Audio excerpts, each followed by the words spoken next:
गिदोनले यहाँ दाखमत बनाइरहेका छैनन्, तर गहुँलाई सावधानीपूर्वक कुटिरहेका छन्। जब गहुँ काट्ने समय आउँथ्यो, मिधानीहरूले आक्रमण गर्थे र वर्षभरि इजरायलीहरूले कडा परिश्रम गरेर उब्जाएको सबै बाली चोर्थे। इजरायलका मानिसहरूले फेरि मूर्तिहरूको पूजा गरे र परमेश्वरको वचनको अवज्ञा गरे र मिधानीहरूले उनीहरूलाई आक्रमण गरे र सताए। त्यसैले गिदोन लुकेर गहुँ दाइ गरिरहेका थिए, आफ्नो बाली चोरी होला कि भन्ने डरले। तर यस समयमा परमेश्वरको एक स्वर्गदूत गिदोनलाई भेट्न आए। परमेश्वर तिमीसँग हुनुहुन्छ, शक्तिशाली योद्धा। गिदोन यति कायर मानिस थिए कि उनले दाखको कोलमा गहुँ लुकाउँथे र दाइ गर्थे। तर परमेश्वरले उनलाई एक शक्तिशाली योद्धाको रूपमा प्रयोग गर्ने योजना बनाउनुभयो। त्यसैले डराएका गिदोनलाई साहस दिन परमेश्वरले धेरै चमत्कारहरू गर्नुभयो। गिदोनले साहस बटुलेर बालको वेदी, कनानी मूर्ति र त्यसको छेउमा रहेको असेरा देवीका खाँबो भत्काए।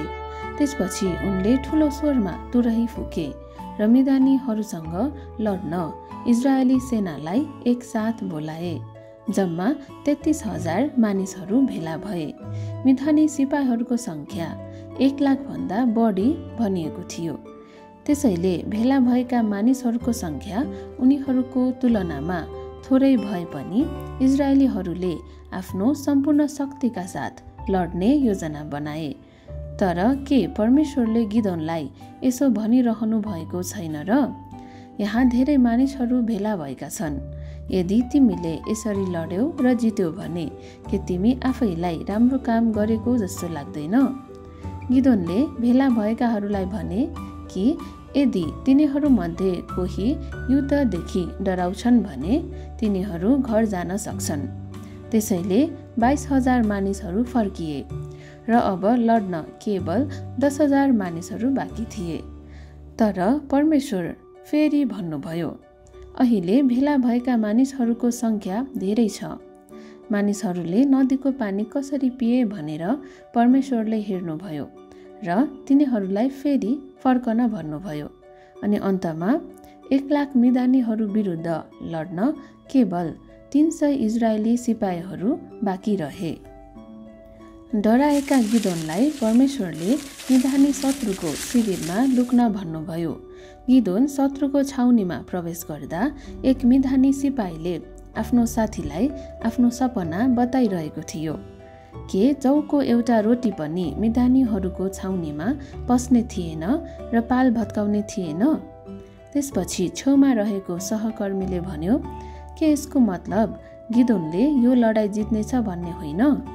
जब गिदोनले यो कुरा सुने, उनी प्रोत्साहित भए। उनले इजरायलका 300 सिपाहीहरूलाई दाहिने हातमा तुरही र देब्रे हातमा राको लिएर गाग्रो लिएर उठेर आफ्नो पछि लाग्न भने। जब गिदोन र उनका 300 मानिसहरू मिधानी छाउनीमा पुगे, तिनीहरूले आफ्ना गाग्राहरू फुटाए, तुरही फुके र कराए, परमप्रभुको लागि, गिदोनको लागि। त्यसपछि केही अचम्मको कुरा भयो। मिधानी सिपाहीहरू यति छक्क परे कि उनीहरू आपसमा झगडा गर्न थाले। युद्धभूमिमा कहिल्यै नदेखेका कुराहरू भए। इजरायलीहरूमध्ये कसैले पनि आफ्नै बल र क्षमताले युद्ध जितेको भन्न सकेनन्। यो केवल परमेश्वरको शक्तिद्वारा जितिएको युद्ध थियो।